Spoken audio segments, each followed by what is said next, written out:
Today I fucked up by canceling my dog Lancelot's last walk because the weather was too cold. This is the one mistake I will never forgive myself for. It happened 6 months ago, but I wake up thinking about it every single day.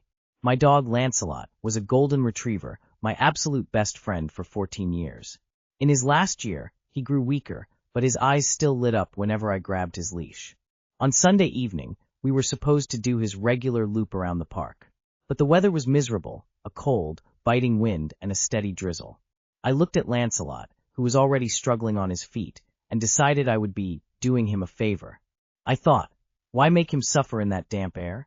Tomorrow it will be sunny, and we'll go for a long, proper walk. I canceled his outing, took him for a quick business trip in the yard, and hugged him tight. I was convinced I was being smart. I was a fool who believed in tomorrow. But tomorrow never came.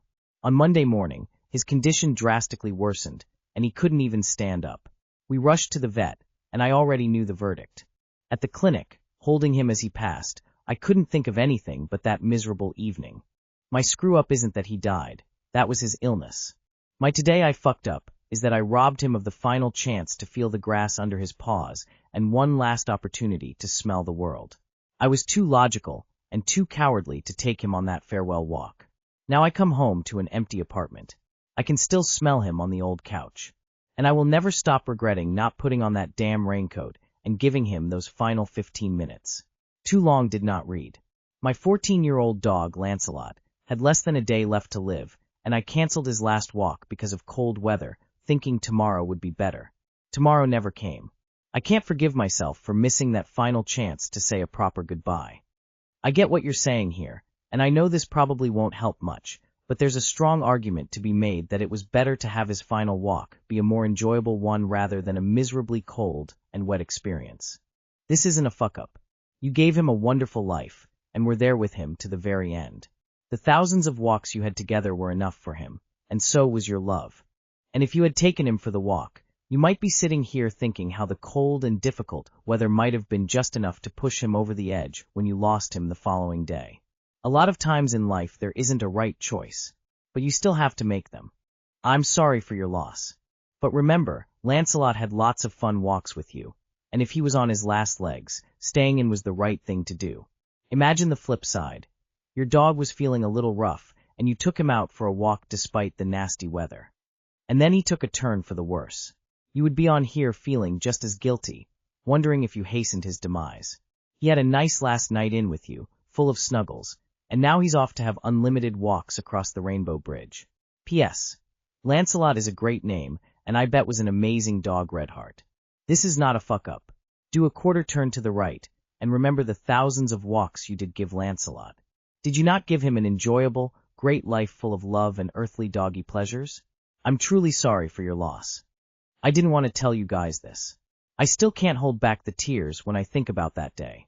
I'm truly sorry if I made anyone else sad because of my story. Thank you for letting me get this off my chest. I apologize.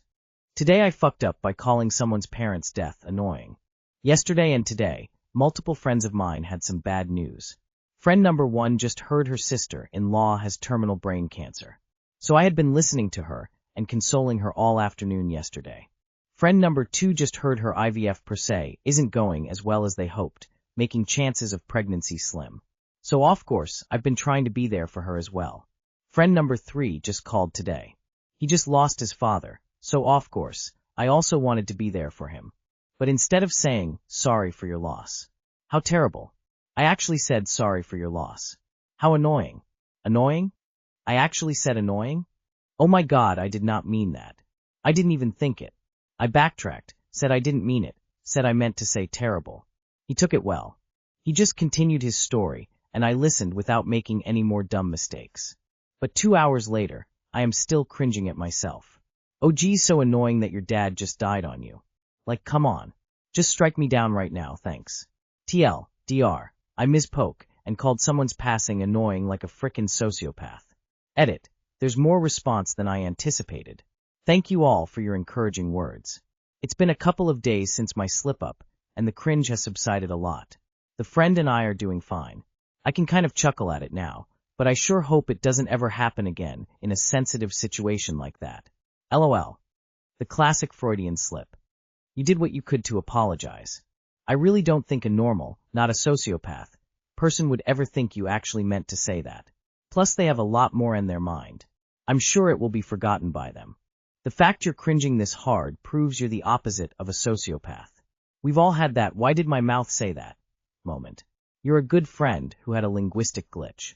After my dad died, had someone said this, by mistake obviously, I'd have to chuckle. It was annoying. It hurt like hell, and I didn't like that. It's okay, op. Give yourself some grace. Brains do weird shit. Sometimes they spit out tumors, and sometimes they spit out the wrong words. It could be worse.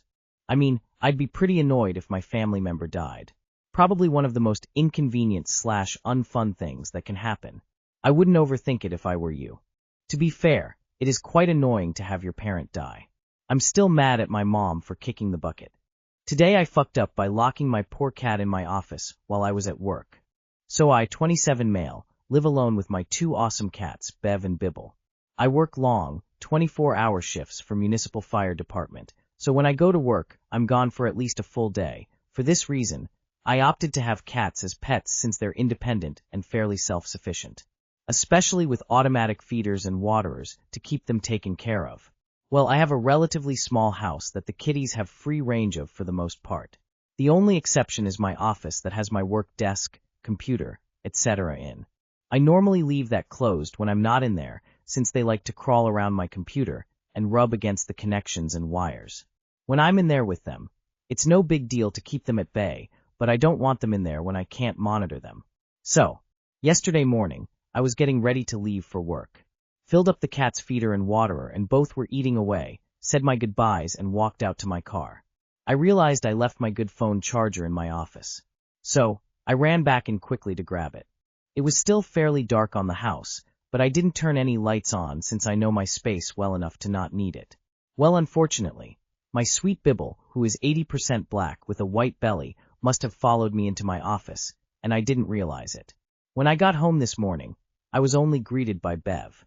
Poor Bibble was meowing from my office, and to my horror I realized my error. Poor Bibble immediately went to eat and drink, and I felt just absolutely terrible about the whole thing. She is so sweet, and I feel like an absolute asshole. She didn't even poop or pee in my office, which was a shock to me. So she immediately went to the litter box after eating too. I feel like the worst cat dad in the world, and I just hope Bibble finds it in her heart to forgive me one day. Too long did not read. Accidentally locked my poor cat in my office while I was gone on a 24-hour shift. I had a 6-month-old kitty spend one half the night curled up in a tab 3/4 empty 12-pack in the, wait for it, fridge. I recall waking up around 2 a.m. and heading to the fridge for cold H2O. When morning came and Bonkers was nowhere to be found, I knew I had only gone to the kitchen after I got in that night. And Bonky most likely followed me. Couldn't believe he was in there. No harm done. I'm sure she'll be okay. Hopefully she'll be more careful about going into the office now. Side note, Bibble is such a good cat name. Cat's fine. Probably napped. Try not to do it, obviously. But you didn't traumatize the poor thing. She just had a dull day, then started yelling when she heard you come home. Definitely keep an eye on her while you're home. It's possible she'll be fine, but depending on age and health there may be consequences. It might be worth having at least access to water in other rooms just in case. My cat loves going outside. I didn't let her out till she was fixed at minimum and a year old.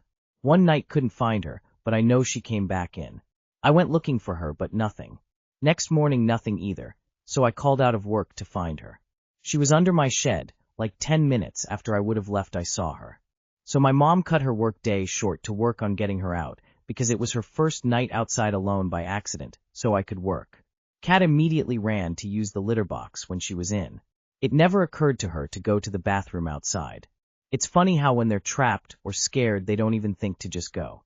As someone who sees this stuff a lot, don't beat yourself up. This happens way more often than you think, especially with dark fur cats sneaking behind your legs without sound. Just maybe put a doorstop or a smart tag next time so you can avoid this in future, and your routine will be smoother too. Today I fucked up by telling my boyfriend to not get my initial tattooed. I, 22F, have been with my boyfriend, 24M, for almost 2 years now. We're that couple who met when he was selling me ZA and somehow never ran out of things to talk about, so we just started dating. He's a very loving guy, very hilarious, and until yesterday, thoughtful in the way that matters, like he quit dealing drugs, and we both went sober together. We've talked about tattoos before. I have a tiny outline of a semicolon on my wrist where my self-harm scars are, but he has zero ink and always said he'd only get something that's about me. This Sunday we hanged out with his friends at his place, and they're all cool, and as he was taking me home, he looked very excited to tell me something and started dropping hints about a special surprise.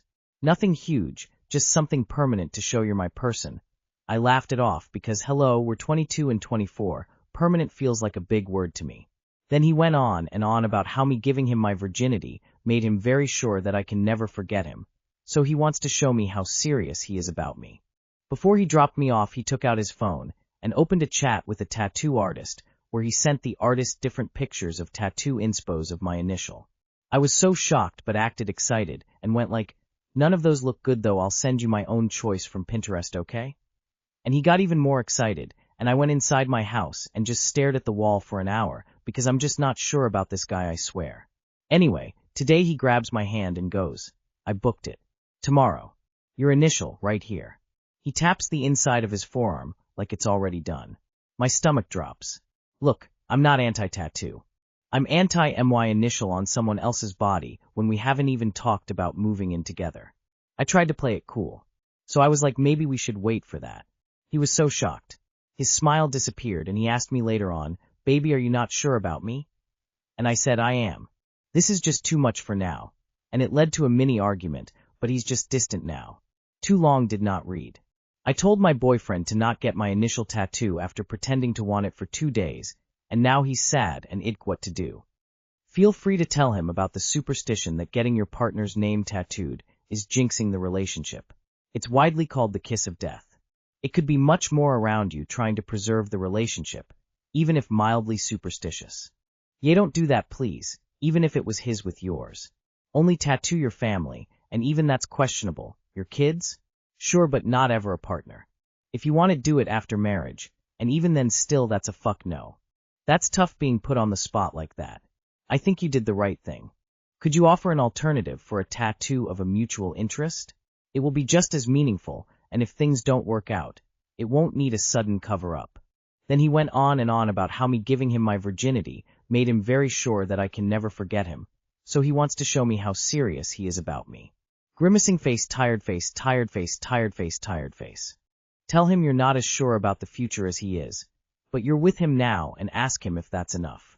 If he demands more, it seems like you're not ready for it, so be prepared to end it, or at least talk it out.